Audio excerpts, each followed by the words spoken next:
Hey guys, so today we're here at Hiker Brewing Co, which you've seen it before. We came here before they opened. I drank a shitload of beer out of their tank, and now we get to interview the boys because I come up here as often as I can and drink their beer, and Phil wants an interview. So you know what? Phil said something. It's going to happen. Let's get into it. I'm just going to have a sip of my beer here, fellas. I've got the Horizon. What do you guys got? I'm on the Bushwalker. Peak. So Peak. My favourite at the moment. Before we get too far into it, Hiker Brewing, where does that come from? What's the inspiration? Are you both hikers? Are we just one of us? Back in 2021, we sort of got together. I had this sort of idea, because I sort of love hiking, to actually have the brand Hiker Brewing. So then obviously Daniel had his gypsy brand, which is Ornith. So, and in the end it was very mutually sort of like nature, those type of things. So it actually sort of then sort of worked out well.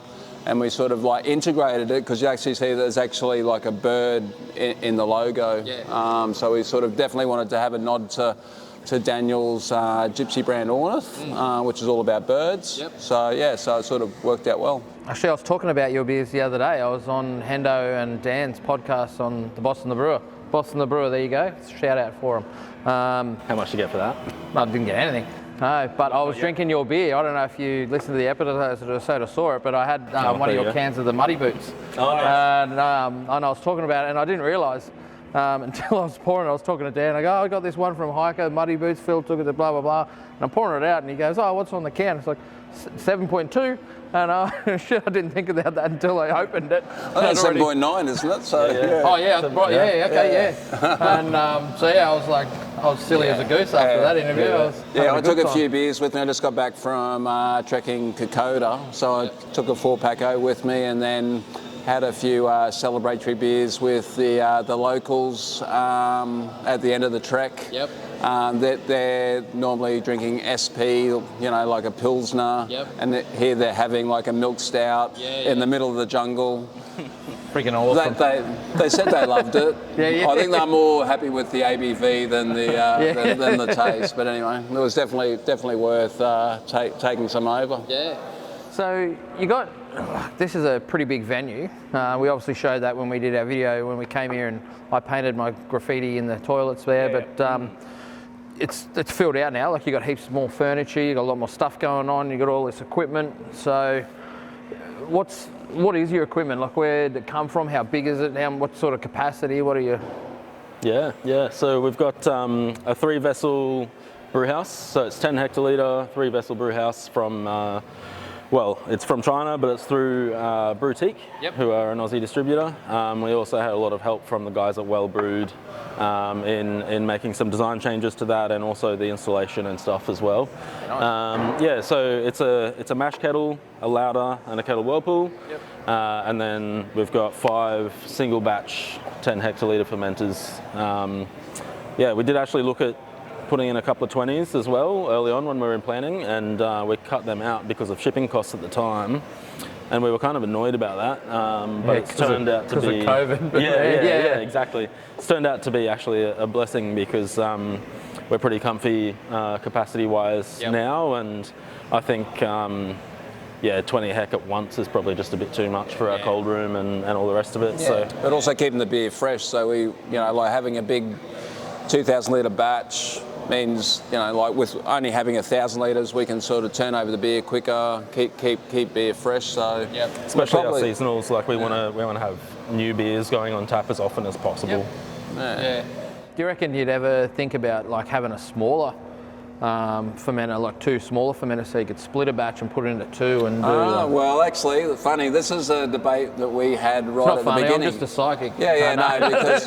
Because like I always had the idea of having 2 500 litre fermenters and having a series called High Road, Low Road. Yeah, okay. So actually the same wort, but it may be like an ale versus a lager. But so we had that discussion very early on. But we sort of mothballed that and have gone with what we did. But the thing with what we also did was we spent extra money on our 5 1,000 litre uni tanks and actually got mirror finish put in. So it means like the the yeast drops out better, nothing sticks to the sides. Yep. So it actually sort of, I think it's been a pretty good investment. Efficiency-wise, get more beer out. And the more you use it, the more that's going to continue to grow, right? Yeah, efficiency is going to be better. The reason why we strategically didn't get a bright tank, so we basically do everything. And one of the things we actually do is spend more time in tank, head pressure, carbonation, better for head retention, smaller bubbles. Yep. Sort of, we're not this big production facility where we're like pumping beer out. We're actually going to pour a beer down the drain probably tomorrow. Yeah, we were not happy with it. Yep. So it's we had the debate this morning, and it's like first one you've had to do, or first one. Yeah. So we're first one we've dumped on purpose. On purpose. I did take a valve off the wrong tank early days, so yeah, we dumped half a batch there, but. Yeah. So it cost you half a batch trying to get a valve back on? Pretty much. It wasn't too bad. It didn't lose as much. It ended up only being probably 200 or 300 litres, but yeah. Still, you're looking at it and you're like, it's the German Pilsner too. Oh, I love that beer. Our favourite beer. Yeah. Wow. What can you do? And so who does what here? Like, there's obviously two of you. I know you both do brewing. Phil, you used to work at Black Ops. You've worked freaking everywhere as well. Ballistic, Catchment. Yeah. You went up at All In. Like, who does what? Like, Well, pretty much like Daniel does all the brewing. So his role is like co-founder, but also head brewer. I sort of like have brewed, but I don't even think I've really brewed here, to be perfectly frank. So I sort of run the business. And I just let Daniel do. But the beauty is that I understand the brewing process. So Daniel and I we could actually have a discussion in regards to this is what we want to do, that's what we want to do. It's like the beer. Sometimes good to have that voice, isn't it? Yeah, exactly. Like and that was always my strategy of opening a brewery, was not necessarily being on the tools, but actually understanding the process. So,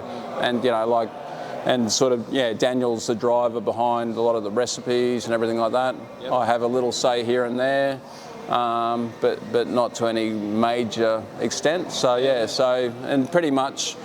It's probably, I think we both agree that we wanted to sort of have our own place, but there's no way you can do it by yourself. Actually brew and actually run a business at the same time. So, it works really well. Sorry, Adsy. No, you go. No. Yeah, we complement each other because Phil's got a lot of background in events and sort of, not hospo particularly, I don't think, but events and business management and stuff. And I've, obviously got a bit more experience in brewing, but we both also can cross over.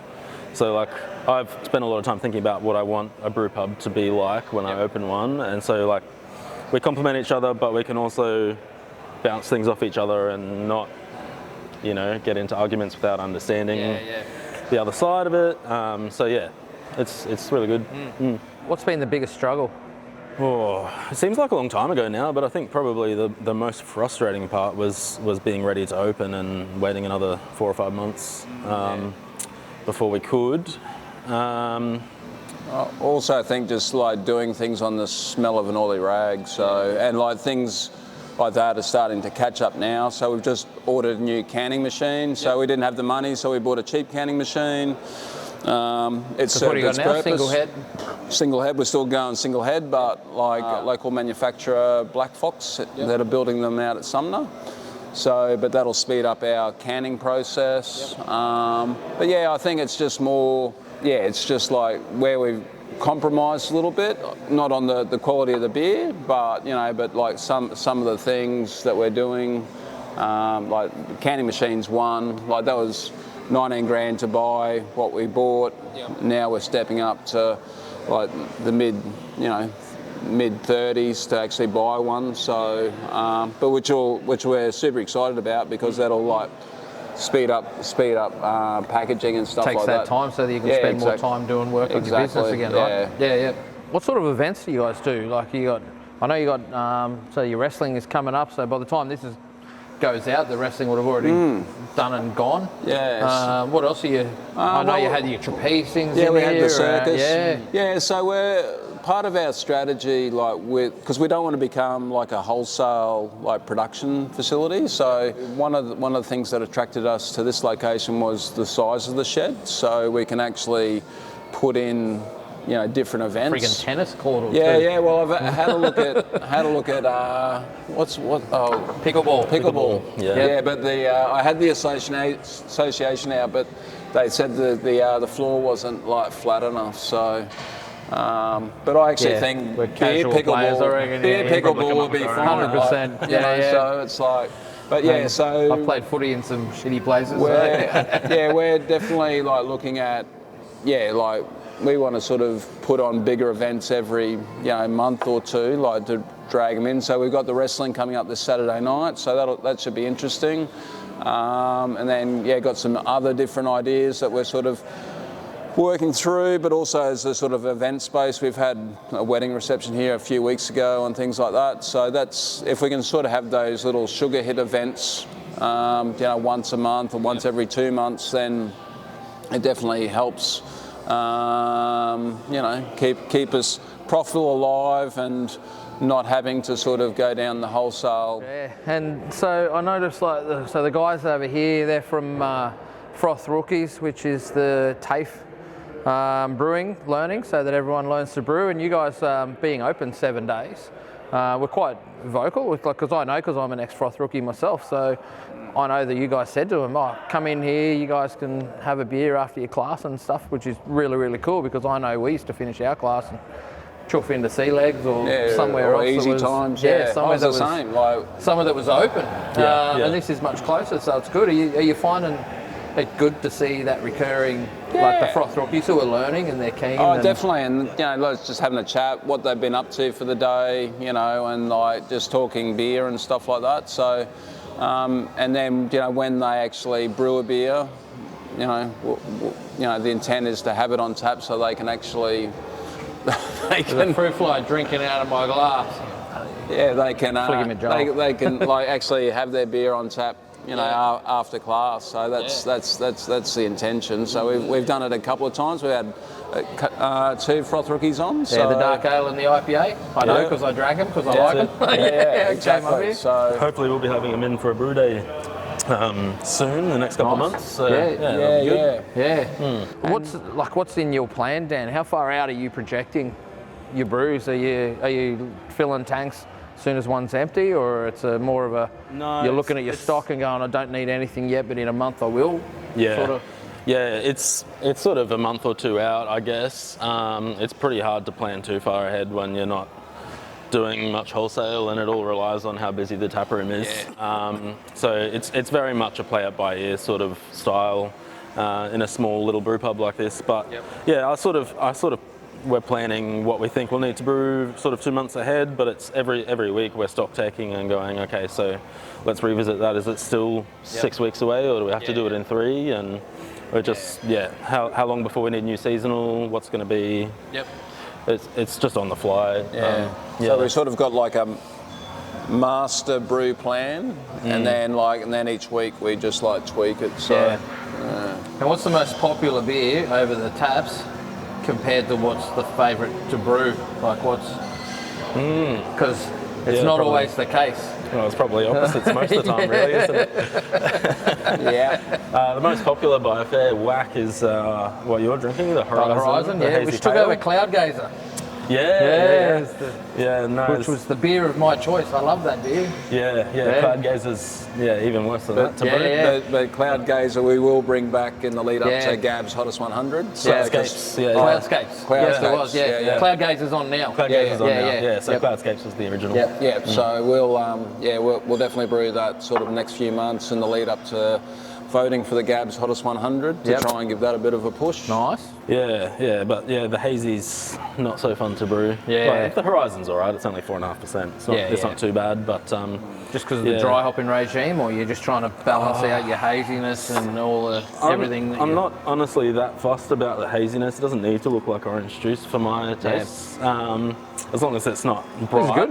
It's good. Exactly. It's exactly what it is, right? It's more just the huge amounts of oats and rolled wheat that I put in the mash and then have to lauter, and then trying to manage hop burn as well. Like try and use as much cryo as we can. But it does get hard when you're sort of doing dry hops of almost 20 kilos in a 10 hect tank. It's a lot of plant matter. So Yep. Yeah. favorite to brew, I don't know. I just get excited about brewing something I want to drink just most of the smell time. a malt wine. Yeah, which is not usually hazy either. They're not my favorite style, but Yep. yeah, whenever I'm brewing something I'm excited to drink, it's Yeah. you know, looking forward to the product. So What's your goal? Like, you got goals to compound each year on year, or are you looking just 6 months each ahead? Like, because you, as you said, you're 6-7 months old now. What are you hoping to be come the end of the year? Are you hoping to be Christmas parties, filling this thing? Yeah, exactly. There's a lot of events that we want to do, particularly like, Christmas parties. I think will be a good revenue stream for us. But we're actually in the process, waiting for 6 months, looking at refinancing a bit of the equipment. Also potentially looking at an equity raise, not equity crowdfunding, but because we would definitely want to write down some of the debt that we've got, but also there's the opportunity to do the beer garden out the side. Yep. So with shipping container kitchen, so I think having our own kitchen would be full circle service. Yeah, exactly. Rather than relying on food trucks. Food trucks have been great, but sometimes, they'll ring up and go, I can't make it today, and then you got to scramble. Yep. But also it's just an additional revenue stream. So, so that's our whole philosophy is making more beer doesn't make you more money. Yep. So our philosophy is make good beer, people will come. Yep. And then also the added benefits of, having your own food and things like that. So, and just, we've got no grand plans to be distributed Australia-wide. Yep. As part of our business plan, it's basically saying that, we're local, but we want to be nationally recognised as as producing good beer. So.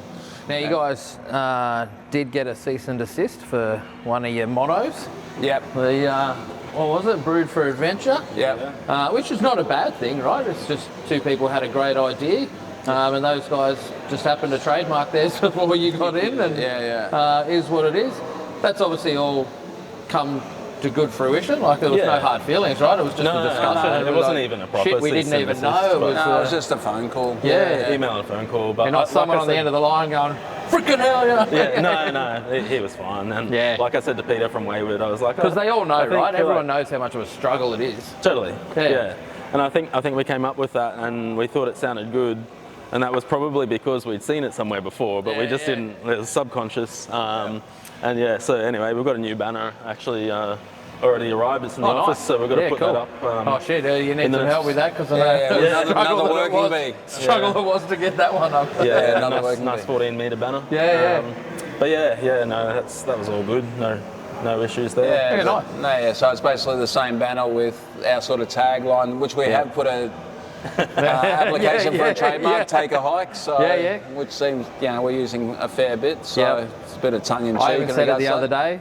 Where was I? I said it on, can I mention it again, the Boss and the Brewer podcast. So I said, I took a hike up to Hiker and grabbed these beers because I had a dark beer day at my place. So I was, nice. It's, what's going to be success for you? Like, when are you going to be able to, have more than one day off here and there between his, or when are you going to be able to sit back and you just have a beer between yourselves, not even here, just somewhere, and be like, you know what, we fucking did this? Yeah, I think like Phil was saying, I think no one knows what's going to happen in the future, and you never say never, but our plan is definitely just to stay small and stay here, or at the very most maybe put in some satellite tap rooms within the Brisbane area. But I think it's a bit hard to measure or quantify, but I think success in my mind is probably just knowing that we have a name for making good beer, and to get to the point where people from around the country are buying some beer off our website here and there, or going, trying when I get to Brisbane, I want to go there. And just to be well known for having a great space and great beers, even though we're not in dens all over the country or anything like that. And work-life balance would be good too.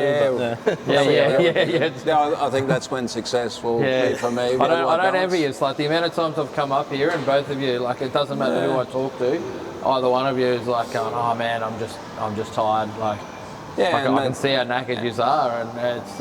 And we knew that was the brief when we signed up. So like if it was easy, everyone would do it. So everyone's trying, and you guys have done it. But the thing is, I really love like talking to new people that come in.